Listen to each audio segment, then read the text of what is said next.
You have to understand the nature of what the problem of Donald Trump is. He's, to use a Star Wars metaphor, a disturbance in the force.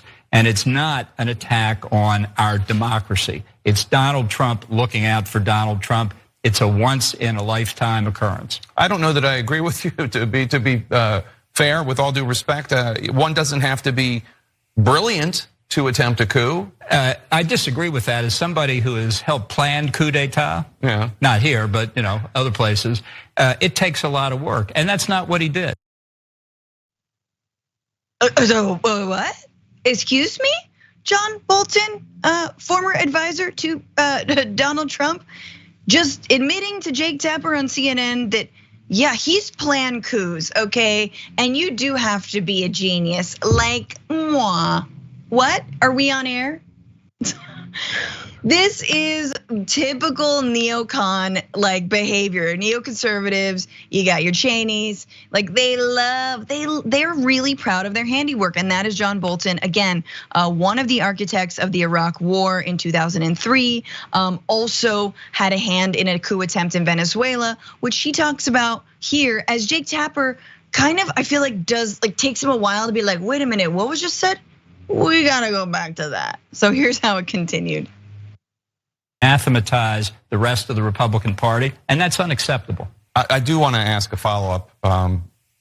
When we were talking about what is capable, what you need to do to be able to plan a coup, and you cited your expertise having planned coups. I'm not going to get into the specifics, but successful coups? Well, I wrote about Venezuela in the book, and it turned out not to be successful. Not that we had all that much to do with it, but I saw what it took for an opposition to try and overturn an illegally elected president, and they failed. The notion that Donald Trump was half as competent as the Venezuelan opposition is laughable.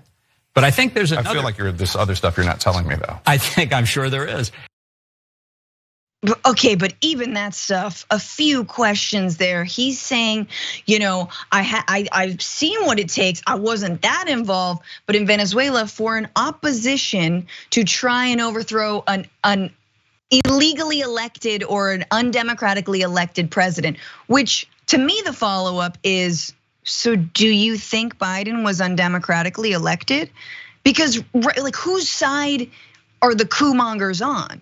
In your case, you're a good guy.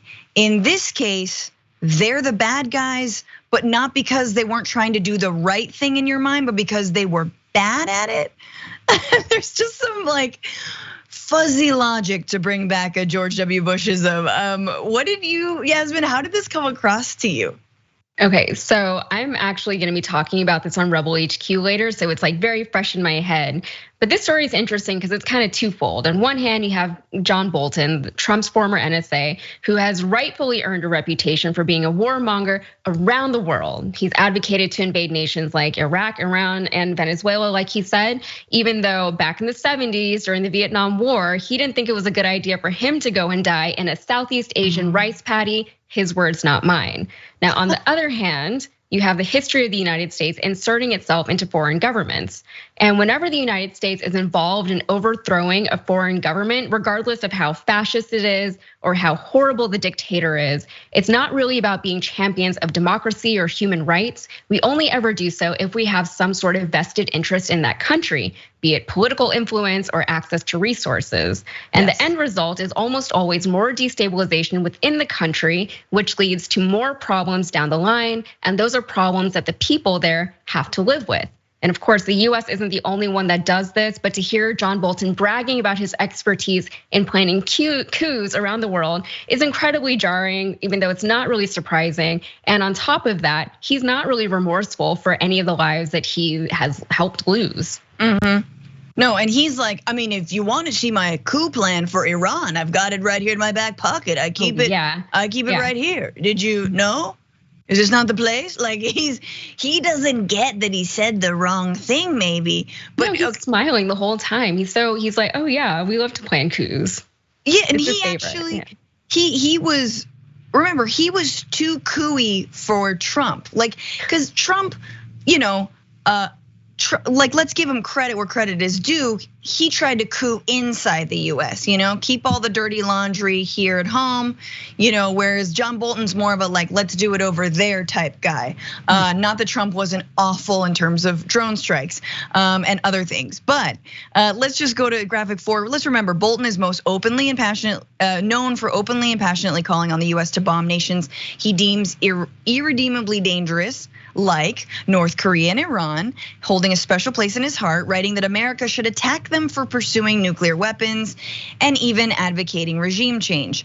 Despite Bolton's best efforts during his time at the Trump White House, Trump pursued diplomatic talks with North Korea and resisted escalating tensions despite a resumption in missile tests over the last few weeks. And even after reimposing crushing sanctions on Iran, Trump repeatedly said he'd be willing to negotiate a better nuclear deal with the Islamic Republic's top officials. And Bolton was like, nope, not coup-y enough. And I know, because I'm a genius.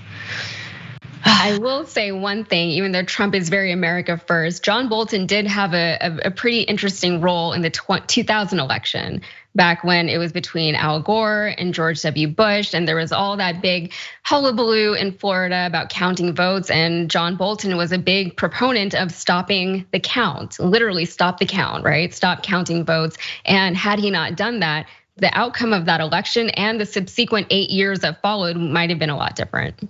Yasmin, I wish you were in Jake Tapper's shoes instead of Jake Tapper. You could have asked him about that. It's like, do you mean coups in the United States, like the one in 2000? What happened there? Let's talk about that. Yeah, the one that we're still reeling from. We live in the upside down of the year 2000. All right, yeah. I'm done.